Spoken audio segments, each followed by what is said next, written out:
Ang storyang ito ay pinamagatang Chilimansi, Episode 1 by Gino. Simulan na natin ang kwento. Ito po ang ikalawang yugto ng aking kwento. Sana mabigyan niyo po ng pansin. Nakaka-inspire sumulat sa inyo dahil sa ganda po ng boses niyo kung ikukumpara sa iba. Halos napakinggan ko na po ang lahat at inaabangan ko pa rin pong mag-upload kayo sa Spotify. Dahil mas compatible po sa akin ang platform na yon. Tagahangan nyo rin naman po ako sa YouTube. Huwag po kayong mag-alala. Maraming salamat po sa pagiging tulay para sa mga katulad kong kinulang sa lakas ng loob na magpakatotoo sa pamilya. Sana po, ipagpatuloy nyo ito at huwag kayong magsasawa. Sa lahat ng masasaya at mapapait kong naging karanasan, ito ang parte ng buhay ko na magpahanggang sa ngayon, tinatawanan ko pa din. Kakatuwa, hindi dahil sa dapat itong ituring na isang komedya. Kung hindi, dahil kailanman, hindi ko pinangarap na mangyari sa akin yun.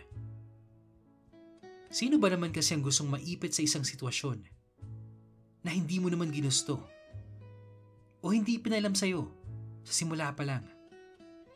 Yun bang hindi ka binigyan ng pagkakataong pumayag o humindi kaya wala kang magawa kung di tanggapin na lamang ang katotohanan? May mga aral ako napulot sa karanasan kong ito na naging bahagi ng aking buhay at naging tulay upang unti-unti kong mabuo ang aking pagkatao. Itago niyo lang po ako sa pangalang Gino. At ito ang aking kwento. Taong 2013, nang mapagdesisyonan kong makipagsapalaran sa Cebu. Wala akong mga kamag-anak doon o kahit kakilala man lang. Pero nang dahil sa mga masalimuotong mga alaala sa lugar kung saan ako pinanganak, lumaki, at hinubog ng tadhana ay nagawa kong talikuran nito at nagtungo sa kung saan ako ay naging mas malaya at nagkaroon ng pagkakataong buuin ang minsang nawasak kong pagkatao. Siyempre, mahirap sa umpisa. Lalo pat estranghero ako doon at hindi ko pa alam ang tamang kalakaran upang mabuhay ng mapayapa. Sa kabutihang palad ay hindi ako nagpunta doon nung walang dalang sandata. Bit-bit ko ang dokumentong nagpapatunay na ako ay binigyan ng pagkakataong makapagtrabaho sa isang kumpanyang naniniwalang ako ay may potensyal. Sila na rin ang nagbigay sa akin ng plane ticket. Pati na rin ang pansamantalang matutuluyan habang hindi ko pa kayang tumayo sa sarili kong mga paa. Hindi naman sa pagmamayabang pero masyado ko kasing galingan ang trabaho ko noon. Kaya napansin ako ng kumpanya at inilipat sa Cebu upang maging isang supervisor. Sa unang araw ko ng trabaho, hindi ako ganong dumadaldal. Kasi naman, tinatawanan ng mga bagong katrabaho ang paraan ko ng pananalita. Palibhasay, iba raw ang aking accent at hindi sila sanay. Masyadong malumanay at sweet pakinggan, sabi pa nila. Hindi katulad ng nakaugalan nila kapag nagsasalita ay animoy galit at may inaaway na tao kahit wala naman talaga. Lumipas ang ilang linggo at mga buwan, naging kasundo ko silang lahat. Lagi nila akong sinasama sa mga usapan, sa mga gimmick, at iniimbitahan kapag may okasyon sa kanilang mga bahay. Hindi naman kasi ako mahirap pakisamahan. Game ako sa lahat. Basta nga lang, hindi ako malalagay sa alanganin. Dito sa opisinang ito, una kong nakilala si Daryl. Hindi siya nagtatrabaho doon. Tumatambay lang siya sa labas, malapit sa aming pinagtatrabahuhan, para magyosi, tapos makapagkwentuhan sa mga katropa niyang tambay din. Mas matanda ako sa kanya. Nasa 23 years old ako sa mga panahong ito. Habang siya naman, minor de edad pa. 1 taon pa ang kailangan upang siya ay maging isang ganap na binata. Noong una, hindi naman talaga kami nagpapansinan at hindi nagkakaroon ng tsansang makilala ng hustong isa't isa. Dahil nga, mahiyain ako at masyado akong nililimit ang sarili ko sa mga bagong taong pwede kong maging kaibigan. Ni isang beses, hindi ko sinubukang lapitan si Daryl. Mahiyain din kasi siya. Kaya naman, pwede nyo kaming ipag-umpog sa ulo. At kahit pa siguro magkalapit ay, hindi rin kami mag-uusap. Natutuwa lang ako kapag nakikita ko siya sa labas sa opisina. Walang palya yon. Araw-araw siyang tumatambay doon at humihipak ng usok ng yosi. Daig niya pa nga siguro yung tambucho ng sasakyan eh. Minsan, napapaisip ako sa sinabi ng mga magulang ko noon na kung gusto ko raw magbisyo, una dapat kumita muna ako ng sarili kong pera at hindi hihingi sa kanila. Pero, saan niya kaya kinukuha yung perang pambibisyo niya? Sabi ko sa sarili ko, di bali na nga. Huwag tayong makailam sa mga bagay na wala tayong kinalaman. Dagdag ko pa. Kung ilalarawan ko si Daryl, gwapo siya. Medyo kulot ang buhok, moreno gaya ko. At kahit bata pa ay, maganda ang hubog ng katawan. Kaya naman, madalas akong napapatingin sa kanya. Naging ganito ang routine ko sa isang buong taon na pananatili ko sa opisina. Trabaho, tapos lalabas-labas kapag may time. Kapag masyadong boring sa loob, bibili ng candy, at nagyoyosi din paminsan-minsan. Tumitingin-tingin sa mga dumadaan na sasakyan. Kunwari, kahit ang pakay ko naman talaga ang makita si Daryl. Oo, 1 taon na pala. Grabe. Hanggang sa panahong ito, olats pa rin ako. Di bale, may trabaho naman at walang kaaway. Kaya ayos na rin. Siguro, dahil sa mga naging karanasan ko noon, kaya medyo hindi na ganoon kalakas ang loob kong makipagkapwa-tao. Kung minsan kasi, lalapitan ka lang kapag may kailangan. At sa naging past experiences ko, pati nga ang sarili kong katawan ay nagawa ng hiramin at gamitin. Sa puntong ito, sigurado na ako sa sarili ko na lalaki rin ang gusto ko. Lalaki ang gusto kong makarelasyon. At oo, bakla ako. Sabi pa ng tatay ko noon sa akin, alam mo anak, walang masama sa pagiging bakla. Basta ba't wala kang ginagawang masama at wala kang tinatapakang tao. Ituloy mo lang yan. Kung saan ka masaya, susuportahan kita. Ganon kita kamahal anak ko. Naks, si tatay talaga? Sa totoo lang, hindi ko naman talaga alam ang edad ni Daryl. Hindi ko alam kung anong klaseng buhay at pagkataong meron siya. Nalaman ko na lang ang lahat ng tungkol sa kanya noong inihanay na ng mga kalangitan ang aming mga tala. Ay! Isang gabi, habang nasa boarding house ako at nanonood ng TV, at tinitiis ang gutom kasi nakakapagod magluto o lumabas dahil rest day ko, nakatanggap ako ng text mula kay Daryl. Hi, this is Daryl. Kamusta? Nung nabasa ko yun, medyo kinilig talaga ako. Langya. Paano niya ba kasi nakuha yung number ko? Sigurado akong siya si Daryl. nakakilala kong laging tumatambay sa opisina namin. Kasi wala naman akong ibang kilalang may pangalan ng katulad ng sa kanya. Pagkatapos nun, nag-reply din ako sa kanya. Hello, sino to?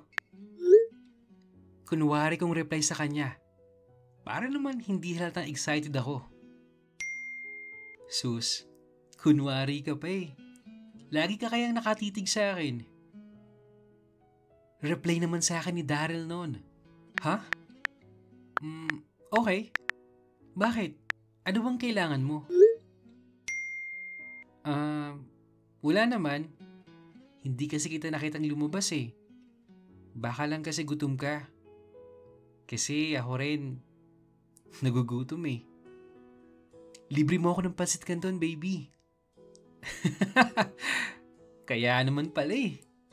Magpapalibre pala ang mokong. Ang dami kong tanong noon. Kagaya ng, paano niya nahanap yung number ko?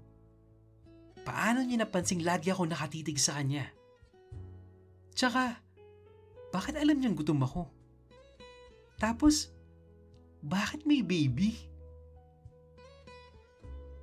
Hindi nagtagal, pumayag ako makipagkita sa kanya. Magpapakipot pa ba ako? Type ko nga, di ba? Mag-aalas 9 na rin kasi ng gabi noon. At gutom na rin kasi talaga ako. Oh guys, gutom po sa tunay na pagkain ha. Hindi sa kung ano-anong mga bagay. Nagkita kami sa labas, doon kay Manang. Suki kong bilhan na nagluluto ng pansit canton sa gabi. At kung ano-ano pa. Hi, I'm Daryl. Hello, alam ko. Gino nga pala. Ano ba yan? Ang sungit mo naman pala, Gino. Hindi ako masungit. Hindi lang kasi kita kilala. Tugon ko sa kanya nun. So Gino, kung hindi mo ako kilala, bakit ka nakipagkita? What if, kriminal pala ako? Umamin ka na. Type mo ko, no? Ano? Asa ka pa? Gutom kasi ako. Tapos gutom ka rin, di ba? What if kumain na lang tayo? Napangiti kaming dalawa. At sabay nang umupo at umorder ng pansit canton. Yung chili mansi. Tag-dalawa kami. At tag-isa ng bote ng Coke. Halos, magkasing tangkad lang pala kami. At parang mas gumanda ang katawan niya ngayon. 1 taon na rin kasi ang nakalipas. Simula noon nakikita ko siya sa opisina. Nakasando lang kasi siya at jogging pants. Kitang-kita ko ang mga bisig niyang medyong pumoporma na. Teka Daryl, saan ka pala pagtapos ito? Tanong ko sa kanya. Bakit baby? May plano ka sa akin, no? Huwag ka mag-alala, Gino. Sasama naman ako sa boarding house mo eh. Ano? Baby? Oh, Gino. Bakit? Ayaw mo ba? Ano ba kasi ang gagawin mo dun sa boarding house ko? Tugon ko. Kunwari ka pa. Sus, alam mo na yun. Sagot niya sa akin na may halong panunukso. Matapos ang mga palitan namin ng mga sagot ni Daryl, sobrang bumilis ang tibok ng dibdib ko. At nakaramdam ako ng init na matagal ko nang hindi nararamdaman. Kasabay nito ang sobrang bilis din ng pagkain ko sa pansit canton. Tila ba, dinaanan lang ng kidlat. Uy, grabe ka naman Gino. Nagmamadali ka ba? Hindi Gutom lang kasi talaga ako. Hindi pa ako nagla-lunch eh. Napansin kong hindi ka pa lumalabas buong araw. Teka nga lang Daryl, bakit mo ba napansin yun? Ini-stalk mo ba ako? Bakit Gino? Ayaw mo ba, baby ko? Kasi, kung hindi, uuwi na lang ako. O di kaya, tatalon sa tulay. Ito naman, para nagtatanong lang eh. Pero alam mo, Daryl, sa totoo lang kasi, parang ang gaan-gaan ang loob ko sa'yo. Kahit hindi pa tayo lubusang magkakilala. Kaya naman, hindi ko maiwasang pansinin ka. Sa mga sandaling yun, ang haba-haba ng aking buhok at lumalaki yung atay ko. Yung kilig ko na pilit kong tinatago nagmarkasan na mula kong muka. Uy, nagbablush yung baby ko. Pagkukutsa ni Daryl. Ano ka ba naman, Daryl? Ikaw Nako, baka mamaya saan pa mapunta to? Kakain lang naman kasi sana tayo Tapos, kung ano-ano yung mga pinagsasasabi mo sa akin. Ay, sure ka ba na ayaw mo tawagin kitang baby, Gino? Kasi ako, gusto ko. Hindi na ako nagsalita. Dahil, baka ano pa yung masabi ko. Hindi ko rin magawang gantihan ang mga titig niyang parang nangungusap. Nakakailang kasi. Nung matapos siyang kumain naglakad kami pa uwi sa boarding house ko. Teka, Daryl, sigurado ka pa talagang hindi ka magdinakaw o mamamatay tao Oo, Gino, magnanakaw talaga ako. Kaya naman, papasukin mo na ako para makapagsimula na tayong magnakawan ng lakas.